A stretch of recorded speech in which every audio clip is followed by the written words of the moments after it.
Mayamang kalusugan kapatid, ito po ay tip number 2 sa kalusugan na foundation po ng pagiging mayaman mo sa buhay.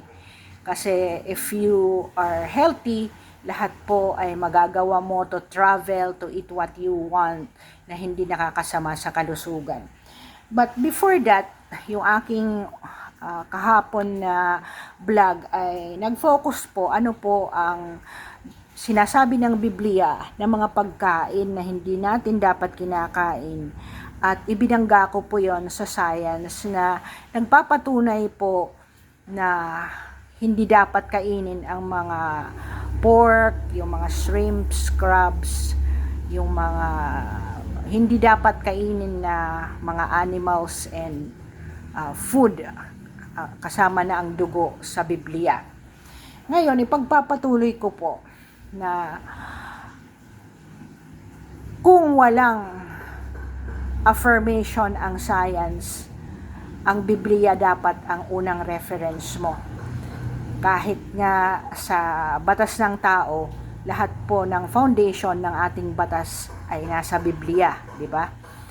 So, ako, naniniwala ako na ang Diyos hindi lang nagbigay ng mga instructions na yon para sa atin dahil He wants us to prosper in this life, in this temporal life. And of course, how can you be enjoying your life kung wala kang quality life dahil may sakit ka, di ba?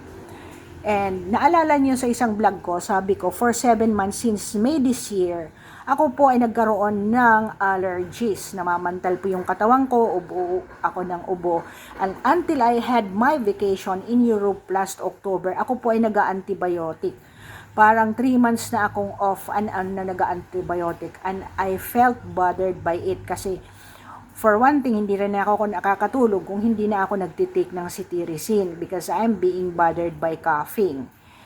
Now, yung last ko po, ako ay na hospital noong November kasi hindi na kaya, nag-dehydrate na ang katawan ko. So, I was brought to the hospital. But then, yun pa rin ang binibigay na mga gamot sa akin at in-injectionan lang ako ng antihistamine. So, when I went back, nagtanong po ako, yun ang beauty ngayon ng science, you can just ask kasi ito namang mga doktor dahil hindi yan magbibigay ng root cause sa'yo. They wouldn't even ask you ano bang kinain mo, ano ba yung mga environment mo. So, gamit po ako ng root cause analysis. Ayan. Pag nasa management ka, alam mo yan eh. So, tiningnan ko po, ang mga root cause ng allergies ay, ayun, pagkain. So, araw-araw ko pong minamainos ang mga pagkain na normal at wala naman doon. Ang pangalawa ko pong ginawa ay of course ang dust. Nandoon pa rin, hindi pa rin lumalabas. Halos araw-gabi na nga ako naglilinis ng bintana, ng floor, pinapalinis ko yung everything na nooks and crannies ng bahay. Pero meron pa rin. And then, ayun, na-find out ko baka yung aking second linen ng aking pelo, pinalitan ko lahat yon. Kasi halos every 2 days, nagpapalit ako ng bedsheet at saka yung pillowcase cover. Pero ubo pa rin ako ng ubo. And then, hindi pa rin, nag-tone down lang, pero meron pa rin talaga. Lalo na pag ako'y naliligo, doon lumalakas ang ubo ko. Nakakaihi ako. So, ayun, tiningnan ko ang mga component po ng shampoo at saka sabon namin. So, in-out ko muna yung pero umuubo pa rin ako ng kahit wala ng shampoo ay sabon pa rin. So, I'm sorry to say, meron talagang mga which I will give in another vlog kung ano po itong mga sabon na merong mga ganiyang ingredients na nakakakos ng pabalik-balik nating sakit. including hindi lang sa allergies, pati yung high blood kasi may mga at saka cancer. That would be another vlog po. Now, kung wala ang science, ako po ay talagang bumabalik sa basic, which is, ano po ba ang ginagawa ng ancient time na sila ay nawawalan ng kanilang mga sakit at ang pagkamatay nila ay pahabang buhay. Meron pong 10 akong nakitang mga tao na ang hahaba ng mga buhay nila. I would just like to enumerate them para makita mo kung hindi ka naniniwala sa Biblia at Diyos at kung ano yung mga pinagagawa nila noon ay sana puntahan mo din yung Biblia at meron naman yan automatic sa Meta AI kung anong verse ang sinasabi. So these are the top 10 oldest people in the Bible. Si Methuselah, 969 years old siya. Makikita mo siya sa Genesis 5:27. Si Jared, 962 years. Genesis 5 verse 20. Noah, 950 years. Genesis 9 verse 29. Adam, 930 years. Genesis 5 verse 5. Shem, 600 years. Genesis 11 verses 10 to 11. Enoch, 365 years. Pero kinuha po si Enoch ni God, hindi siya inilibing. Kainan, 910 years, Genesis 5 verse 14. Mahalalel, na 895 years, Genesis 5 verse 17. Lamech, 777 years, Genesis 5:31. And Seth, 912 years, Genesis 5 verse 8. Ano po yung technique nila? At ito po ang aking mga nakitang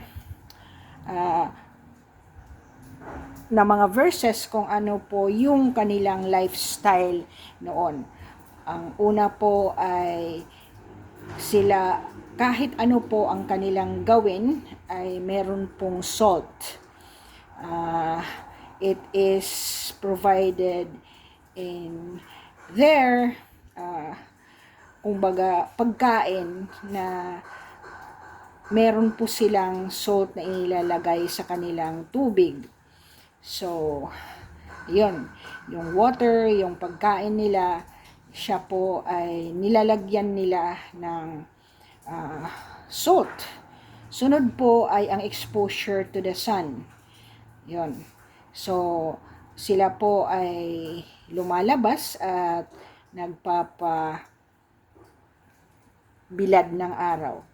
Ang third ko po na nakita ay ang pagtulog nila. Talagang sila ay natutulog at literally ay nag-o-observe po ng mga pinagbabawal na mga food na dapat hindi kinakain dahil ang unclean po yung mga food na yon, which I gave in my first step, yung tip, yung baboy, yung shrimp, crabs, reptiles, yung mga birds, at saka mga animals like carabao na hindi dapat kinakain.